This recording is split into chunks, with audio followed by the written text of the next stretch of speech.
Whenever you're ready. Well, coming into the game, we knew that, the way that Notre Dame could beat us were two things. Number one, Mooney. They're going to play through him. They're going to use him as a 4, use him as a 5. We wanted to make the game hard on him. I thought our guys did a terrific job. And the second thing was just had to limit their three-point shooting as best we could.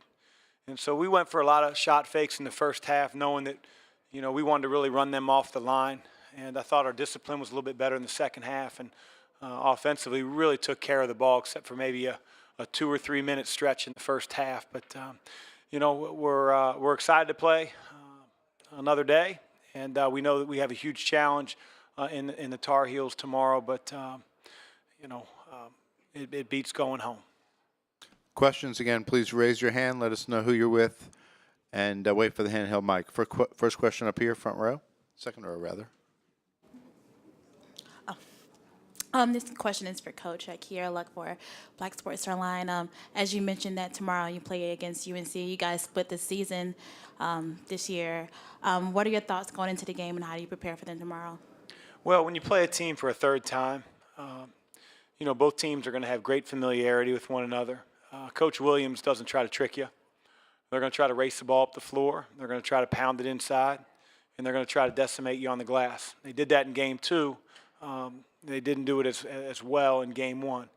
But that's going to be the answer for us if we're going to be able to be here as winners tomorrow night, to be able to keep them out of transition, make it a 5-on-5 game, keep them off the glass. And again, it's easier said than done. They're one of the best teams in the country, and we recognize that. But they don't try to fool you. Back right. Richard Walker, Gaston Gazette. A question for you, Coach, and you, Jordan. Coach, you mentioned that Mooney was a focus of attention. What did you do? And then, Jordan, it looked like your guys' length really kind of bothered their inside shooters. And either one of y'all comment about that defensively on Notre Dame.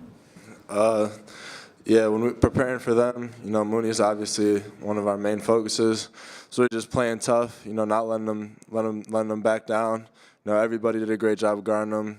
1 through 5, a lot of guys got switched on to them. Length, I don't think length played a big part in it. I think it was us just being tough, just being tough this game and not letting them, get to the rim at will, bully us in the paint, and that's what really helped us. He does a really good job when he catches in the long post, turning and facing and sort of jab and creating space. And I thought our guys didn't let that jab create the space. We really tried to press up into him, force him to dribble the ball, and hopefully we could have a second or third defender at least close to the situation when he got close, and did a really good job. Like Jordan said, it wasn't just 1 or 2 guys, because when they play him at the 4, we're going to switch a lot of his ball screens. And so we had point guards, and Darius did a great job, CC, all the guards that were on him at some point in the post. Third row. Question for Coach. Jerry Eves, Eves Sports Radio. 2 questions. Keeping Carolina out of transition is one, and the second question is, you all defeated them at home. How do you think the hometown crowd will be tomorrow night? Well, it's going to be obviously pro-Carolina. I'm hoping the Duke fans get excited too for the Louisville Cardinals. But, keeping them out of transition, we got to score. We can't turn the ball over. If we have live ball turnovers like we did at the end of the first half, that's going to put one of the fastest teams in the country in the open court. So we have to do a great job with our ball security, and then get numbers ahead of the ball. White is a blur in transition. His bigs are going to run, and they're going to spread you with shooters. So as I told these guys before, we've done it. Doesn't make it any easier tomorrow night, but that's the first thing that we have to take care of if we put ourselves in a position to win. Middle of the room. Dick Cox with Cox Sports Broadcasting. Coach, talk about the importance of being able to rest some of your players tonight and to play a lot of people, knowing you had to come back and play a big, tough game tomorrow night. Well, I thought our bench played great. It's always easy to play more guys when they're playing as well as they did. I thought, Ryan, obviously, despite the turnover there in the first half, shot the eyes out of it. We ran a few plays for him. It's nothing that we don't expect. If he gets some daylight, we feel like it's going in. Thought V.J. King and Darius Perry gave us great minutes. So when they're effective, they're going to play more. And it really didn't have anything to do with trying to rest them for tomorrow night. We extended the lead when our substitutes were in there. So, you know, we're going to go with the hot hand and the guys that are getting the job done, and those guys certainly were tonight. To our left.